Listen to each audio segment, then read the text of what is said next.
Hello and welcome back to the channel. Today I'm playing Drawback Chess, where each player gets a random drawback, like Lame Duck, where you can't move your king, or True Gentleman, where you can never capture a queen. My goal is to win 5 games. Let's get started with game number 1.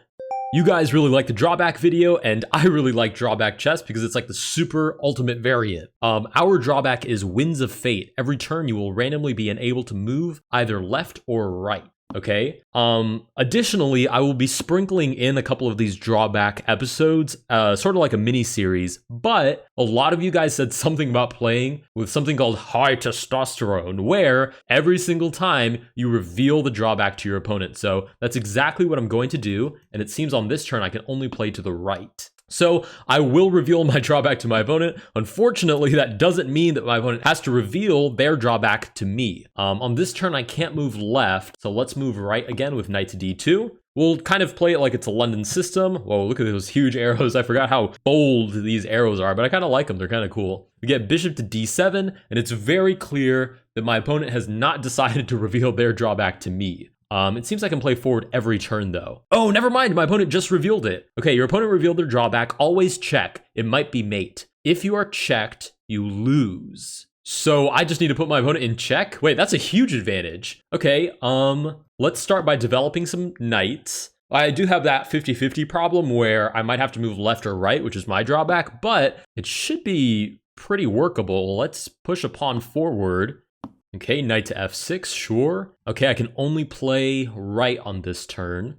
So let's go ahead and start creating some problems for my opponent. Because it seems my opponent's drawback is actually worse than mine. I'm not really that afraid of my own drawback, moving left or right. On this turn, I can only move left, so I'm going to take this pawn, and my opponent can't really even take it back, or else there's check, and then I win. So I guess I'm just winning material here. We'll see if my opponent happens to move the piece to the side that I can't move. So if I can't move right and my opponent moves the rook, that would be quite unfortunate. Okay, I can't move left, which is perfect. That means I can take the rook, and I'm once again threatening checkmate. All right, we get pawn to g6, and I can't move to the right, which is perfect because now the knight can come back and take the pawn. I wonder how bad my opponent's drawback is because I would rate it, you know how they have that little scale where it shows from easy to hard? I would put that pretty darn close to the end of the right end of the scale for hard. I can't move right, which is fine. I'll take the bishop, try to lure the king out. Okay, we get pawn to e5, and I can't move to the right, which is fine because I'm just going to pick up the queen. I mean, this whole left-right thing isn't really an issue for me because I have so many pieces that I can move. Okay, we get the pawn capture. I can't move to the right, which is fine. I'll go ahead and just sack the knight, try to get it out of there. Okay, my opponent goes ahead and recaptures. I can't move to the left. So I'm going to go ahead and take on f4. Ideally, I'll develop the bishop and just castle. And then it's pretty much impossible for my opponent to do anything about this position because my opponent will always be in danger of getting put in check. We get bishop to g4 and I can't move to the right, but I can always move forward. So I'll play f3 and hit the bishop. I love how big these arrows are. It's comically large. All right, I can't move to the right, which is fine. I want to develop the bishop anyways, so I can castle. Nice, we get knight to d7. I can't move to the left. Sweet, that's what we wanted. I can move to the right and castle. And now I just have to develop a rook, and there should be pretty much no way for my opponent to escape this.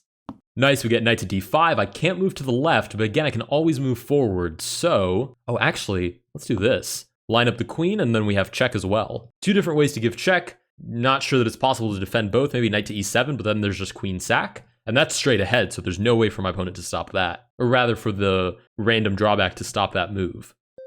Nice, and our opponent resigns the game. With that, we win game number 1. Let's go ahead and pop up the info screen. And our opponent resigned. It's kind of weird. Apparently, both of our drawbacks were middle of the road and actually scaled at about equal difficulty, which maybe against other drawbacks, they're about middle of the road and approximately equivalent, but against one another, I would any day rather have to pick a left or right than never be put in check. So I guess we got kind of lucky on that one. Let's move on to game number 2.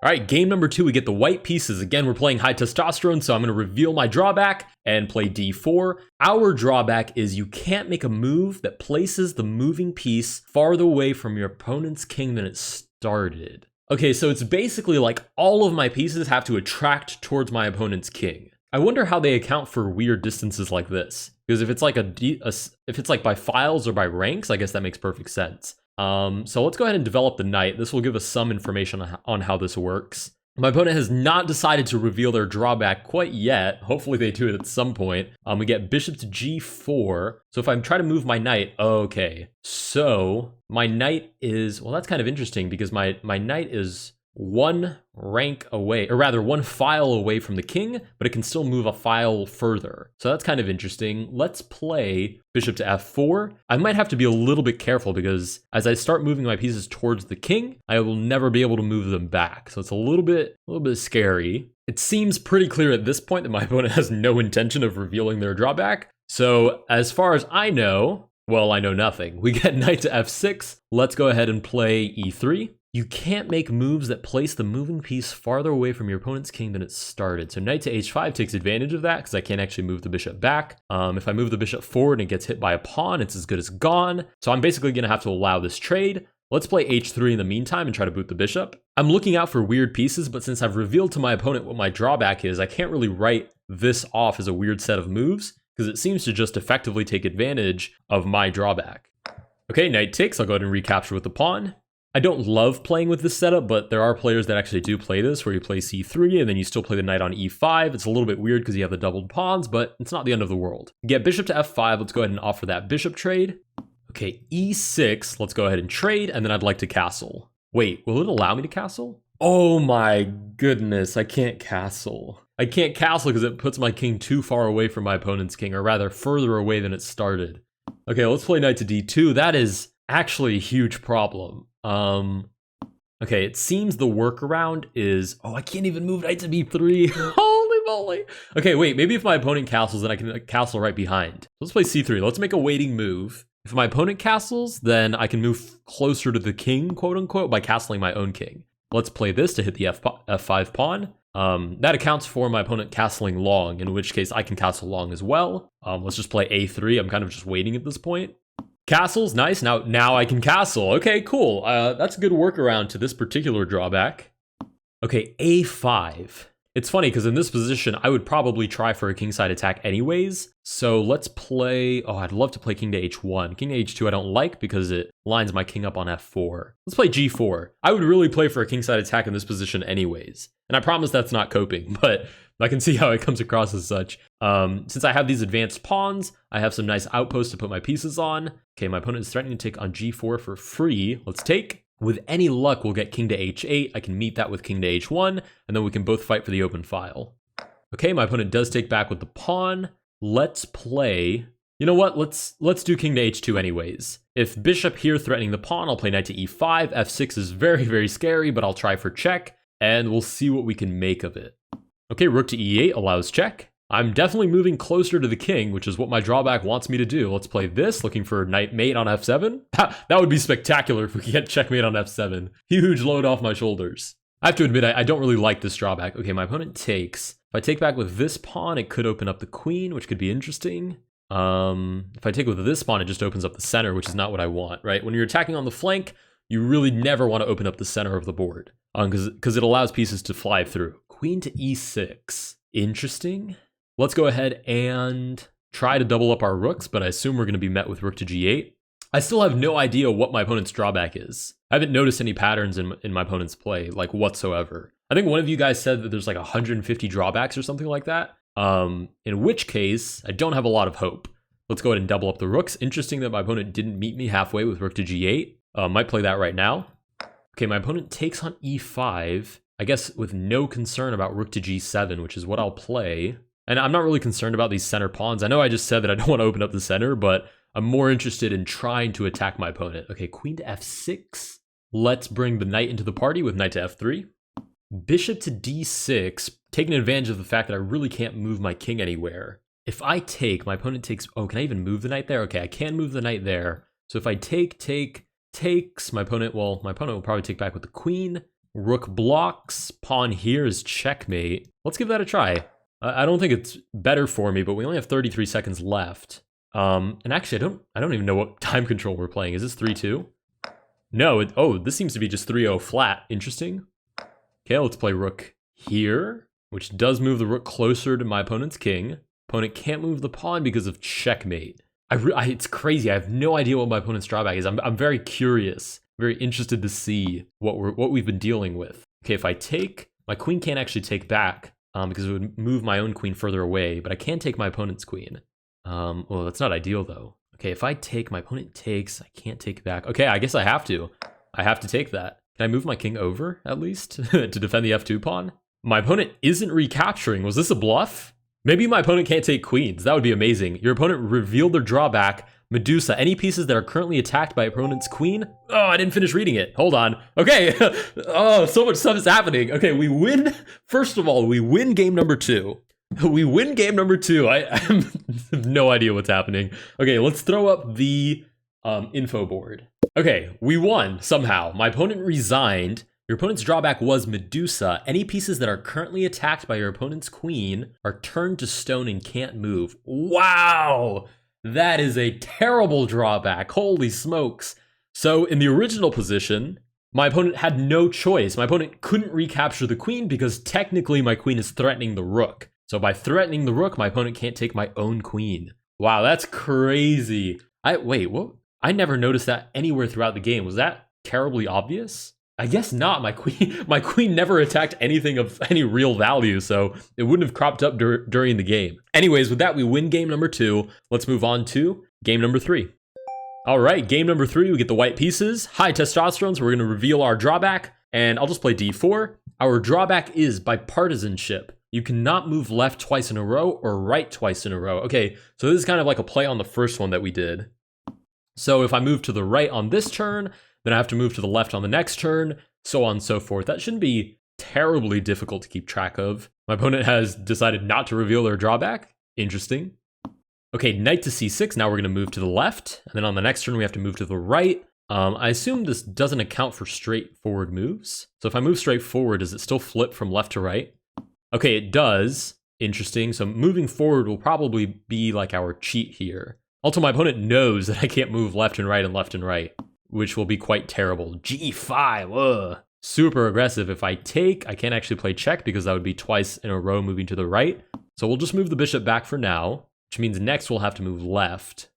Okay, bishop to g4, h3 will be kind of like our hack because moving straight ahead seems to flip the switch anyways. We do get that capture. Now I can move right and take back. Next move will have to be to the left. Okay, we get bishop to g7. Let's play bishop to b5 just to pin the knight. And this should be a very interesting check. Move the king forward. Okay, we'll move to the right with check. Next move will have to be to the left, so we'll probably just retreat the bishop. Let's see what our opponent plays. King to f8. The drawback seems to not have anything to do with the king, or at least with checks, because that was a very easy slide out of the way move. If anything, my opponent was probably just debating between these two. b5. I can't move right now, so I'm going to move bishop to b3. I'll probably want to get my queen out of danger because if my queen is ever attacked and I can't move left or right, it might be a little bit of a problem. Pawn to e5, I can't move to the right, so I'll play c3 just to defend this pawn. e4 closes up the position. Let's go ahead and castle since we can still move to the right. Oh, wait, I really need to get my queen out of here. Because on the next turn, I can't move to, well, actually, bishop to d1 saves the day, but on the next turn, I can't move to the left. So if my opponent plays queen to e8, I can't actually take. Oh wait, I can't move to the right? Okay, now I'm confused. Can't move to the right, which means I can move to the left. Let's just move my queen back before she becomes an issue. We are attacking bishop takes d5, so we might get that on the next turn. Nice. Can't move to the left, which means I can move to the right. Let's take this pawn. We're now threatening the knight, which would be perfect because then it's right, left. Sweet. I don't know that my opponent's made any weird moves. I mean, it would be crazy if my opponent has the same thing. Whoa, opponent resigns. Okay, hold on. Let's pull up the big screen. First of all, with that, we win game number 3. And let's go ahead and pull up that info board. All right, we won. Our opponent resigned. Your opponent's drawback was trophy wife. Your queen can't capture. Oh, that's actually not so terrible. There's very few instances in a normal game of chess where your queen is the first one that has to go in for a capture unless you're doing some sort of really aggressive attack. It was probably unnecessary for my opponent to resign. Oh, actually, no, it wasn't. Let's go ahead and take a look at that board again. Right, the problem my opponent was dealing with is how do you defend this knight? My next move would be to the left, and the queen can't defend the knight because takes, and then my opponent just recaptures. But it's a little bit short-sighted, right? Since my opponent didn't reveal their drawback, they could have easily played queen to d7, and it would have been a bold move, right? It would have been a bluff 100%, but I probably wouldn't have called it, right? If I had taken, my opponent wouldn't have been able to recapture, but it would have been very unlikely that I'd take in the first place. Let's go ahead and move on to game number 4. All right, game number 4, we get the white pieces, closed book. You lose if you ever start your turn while there's an open file. What? Okay, let's play d4 and reveal our drawback. Sure, okay, closed book. You lose if you ever start your turn while there's an open file, one with no pawns. Ugh, I really don't like that. So I lose if I ever make a move that leaves a whole open file. So I need to play for the most closed position in chess history right now. d4 was probably not the way to do that. Okay, we get knight to a6. Let's go ahead and just fianchetto, castle out of the way. This is no day to play the London. Bishop to f5, we are just going to castle and try to keep all of the pawns on the board. This should be a very difficult one. Oh, nice. Opponent reveals their drawback. Outflanked. Except for capturing kings, you can't capture on the rim. Interesting.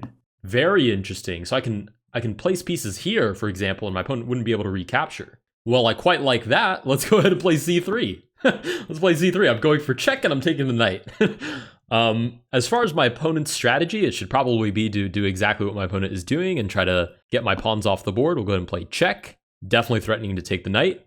Queen to d7, I take the knight. Opponent can't recapture because my opponent can't capture on the flanks. Okay, my opponent takes. I'm going to move my pawn out of the way. Right, if I'd taken that pawn, it would have left an open file at the end of my turn, and I would have lost the game. d5 threatens to do something similar, but really not, because it would still leave my opponent's pawn. So I'm going to take on a7. My opponent can't recapture, can't capture on the flanks. And my final threat would be to take here, and I'll take the king if my opponent allows it. Okay, rook to c8, doubling down on this pawn. If my opponent takes the pawn and I don't put a pawn back on the board, then I lose. Interesting.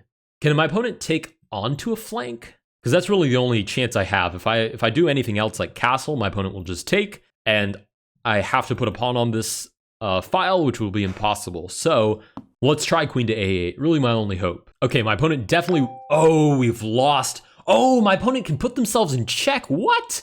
Are you kidding me? Hold on. Okay, let's take a look at our drawbacks. All right, here's the info page. You lost due to your drawback because my opponent took but put themselves in check with the capture, but it still wins the game. Oh, it would have been really nice to know that your opponent can put themselves in check. Okay, I'll keep that in mind for the future drawbacks, that apparently you can put yourself in check if it wins the game. Drawback difficulty ratings, blah, blah, blah. Opponent's drawback was... Oh yeah, and our opponent revealed their drawback as well. Okay, hold on, let's take a look at the board again. I have to admit, that's a little bit frustrating because that's very counterintuitive. The whole point of queen to a8 was to pin the rook to the king. But apparently it doesn't count if my opponent can win on the next turn. So that'll be my rule of thumb moving forward. If you can win on the next turn, checks don't count, I guess, unless it has to do with your drawback. That's a little bit confusing, but let's go ahead and move on to game number 5. All right, game number 5, we get the black pieces. High testosterone will reveal our drawback, and our drawback is Warlord. At the start of move 12 and onwards, your king must not be on the first 2 ranks, or you lose. Oh my goodness, you've got to be kidding me. So that means after move 12, I have to have a setup where my king can be on the 6th rank and forward. Terrible situation. Okay, what am I gonna do about this? Let's play, I don't even know. Auto abort in 13 seconds. Wow, I'd never play e4, e5. Literally never. I've never played it in a tourney. I've never played casually. I've never even bothered learning e4, e5 theory. I really, you could tell me about e4, e5 and opening that you play, I wouldn't know what you're talking about. Okay, and the idea is, I guess, king to e6. Let's go ahead and play d6. I'm going to try to make like a very crude fortress that controls all the squares I can. Drop the king on, well, maybe g6 makes more sense. Let's do g6. Makes a little bit more sense to put the king on the side of the board. Not to mention my opponent knows that my king has to come out towards the center. Oh, what a terrible day to move your king. Okay, d4 right away strikes the center. We'll play f6, the most terrible way to defend the center ever, but probably a decent way to move the king to g6.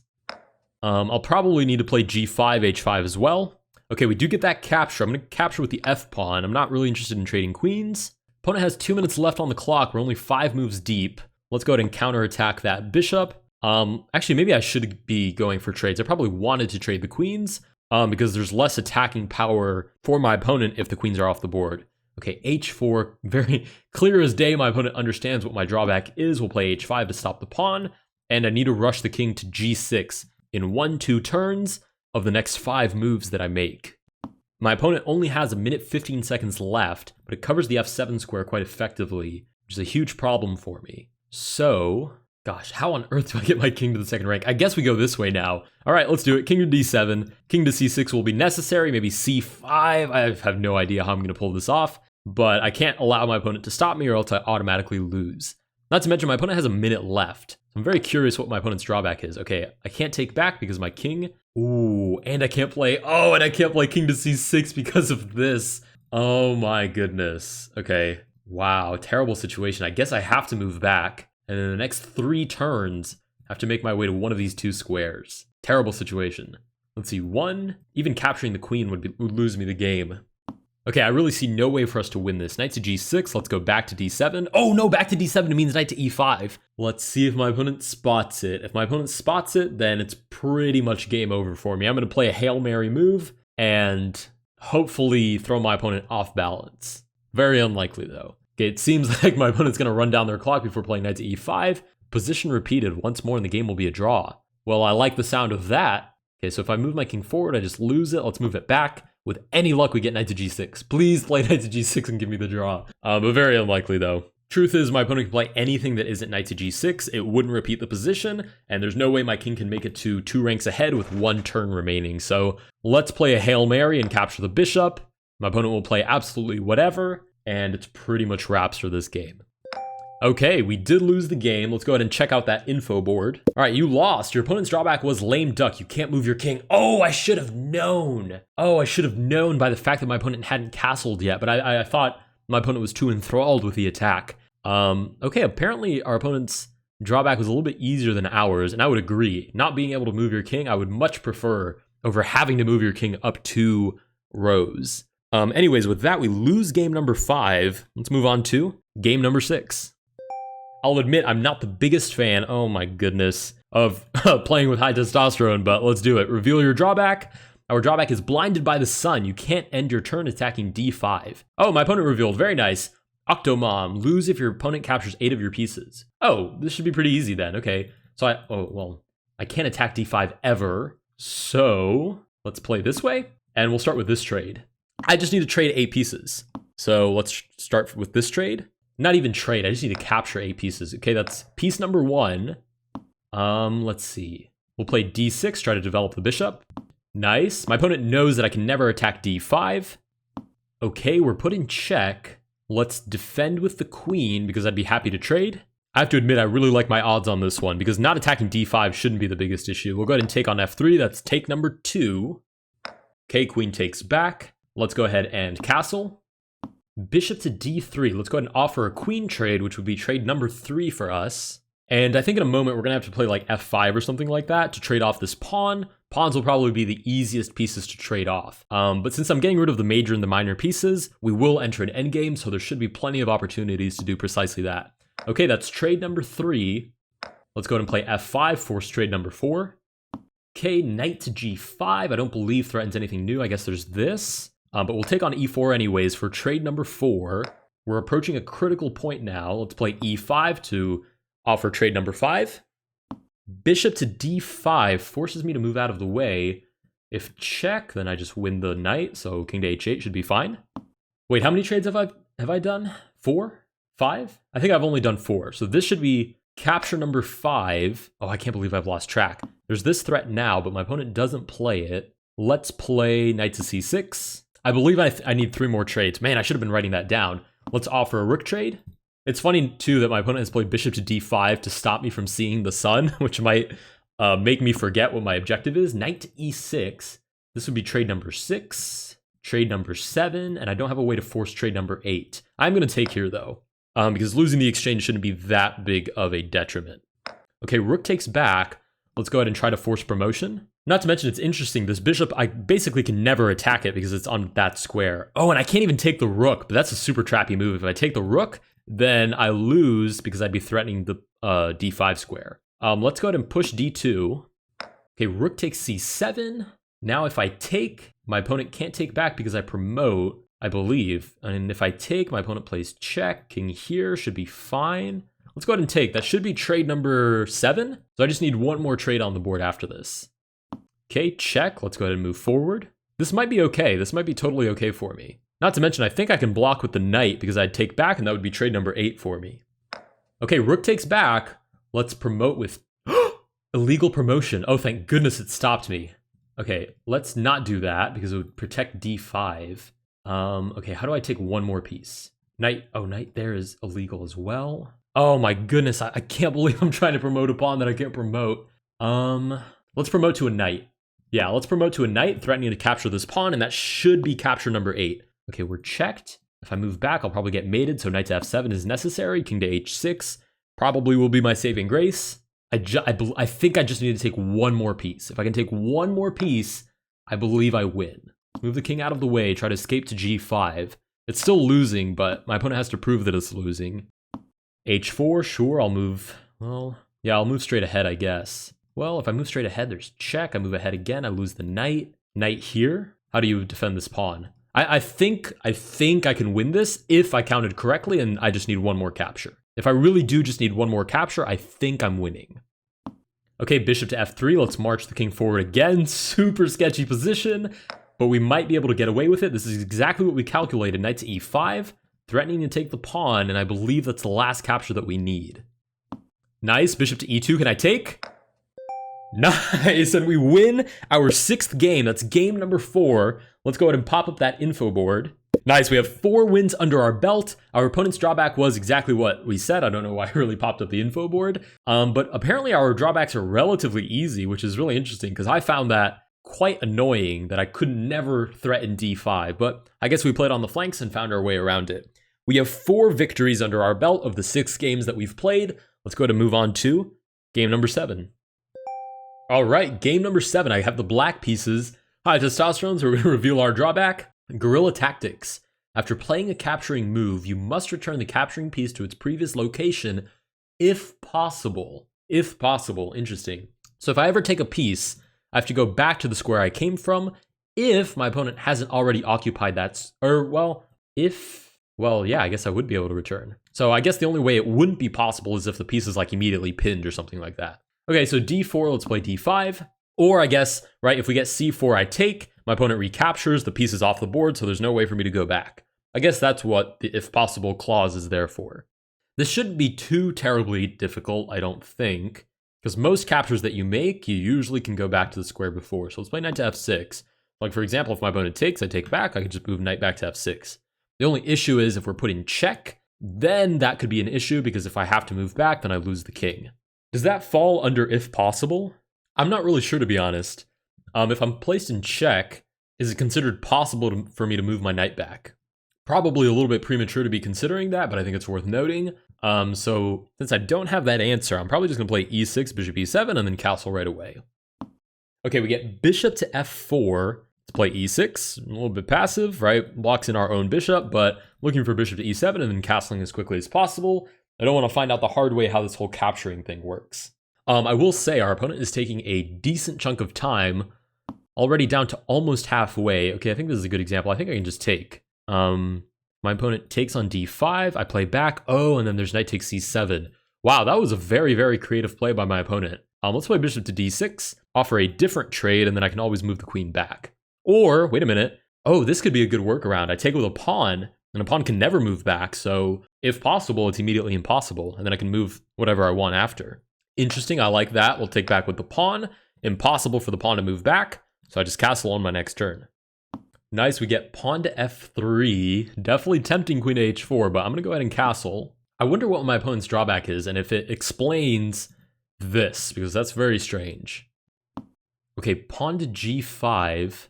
Let's go ahead and just drop the knight back, and I might be okay to take and then move the queen back. But if it's not necessary, I probably won't play it. Bishop to h3. If If I take, my opponent takes. I have to move the queen back. My opponent takes another pawn. There's check. Let's do this. Let's play h6. So if we do decide to recapture, it'll be with a pawn. There's no concern of having to move a pawn backwards. And then there's ideas of check. And we'll see if we can weasel out what our opponent's drawback is. Okay, f4. Let's take. My opponent does take back. Wow, the temptation to play f5 here is insane. If en passant, I take back with the queen. My opponent takes, but then it threatens a king. If I have to move the queen back, then I just lose the king. I don't love how thick the arrows are. It's a little bit hard to see, but I do think it's kind of funny. Let's just develop. Knight to c6. My opponent's managed to use up 2/3 of their time, down 2 minutes out of 3, and I don't believe this has increment. I believe this is 3-0 that we're playing. Let's watch our opponent's time and see if we can determine whether or not it's 3-0. Wow, my opponent's taking a enormous amount of time. It must be a very difficult drawback to deal with. Okay, e4. I didn't see the time go up, so this should not have increment. We get e4. Let's take. I'm more than happy to open up my opponent's position. If the knight takes back, there's queen a5 check, and maybe we can find out what our opponent's drawback is. Ooh, d5 didn't take back. Let's take again. I'm happy to take with pawns. There's no concern that I'll ever have to move them back. Okay, my opponent takes with the queen. This might be lame duck, because the fact that the king hasn't moved yet is very, very suspicious. Let's play knight to b6, threatening to take the queen. I guess we're offering a trade as well.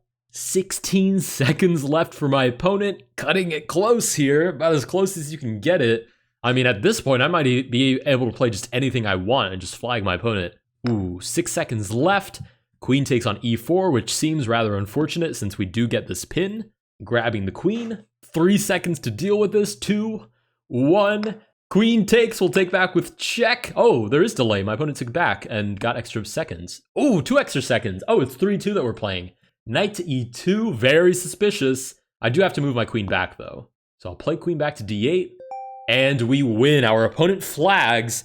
And with that, we win game number 5. Let's go ahead and pop up that info board. You won. Your opponent ran out of time. Your opponent's drawback was lethal attraction. Oh, that's the one that we had earlier in the video. You can't make moves that place the moving piece farther away from your opponent's king than it started. Right, so let's take a look at that game. Yeah, that must have been extremely annoying for my opponent to deal with, right? Every move that my opponent makes always has to move closer to the king. I guess that explains after g4 why g5 was played later on. Anyways, with that, we win our 5th game. If you guys did enjoy this video, please consider liking and subscribing. Like I said, I am still doing the Can I Master series where I play the variants on chess.com, but since this particular website offers so many different drawbacks, there's so many different drawbacks that I haven't uncovered yet, I will do this as a sort of sprinkled in mini series. Anyways, if you guys did enjoy this video, please consider liking and subscribing. Let me know down below if you particularly enjoyed Drawback Chess. I know I definitely like Drawback Chess, or if there are any other variants that you guys would like me to play. I'll see you guys in the next one.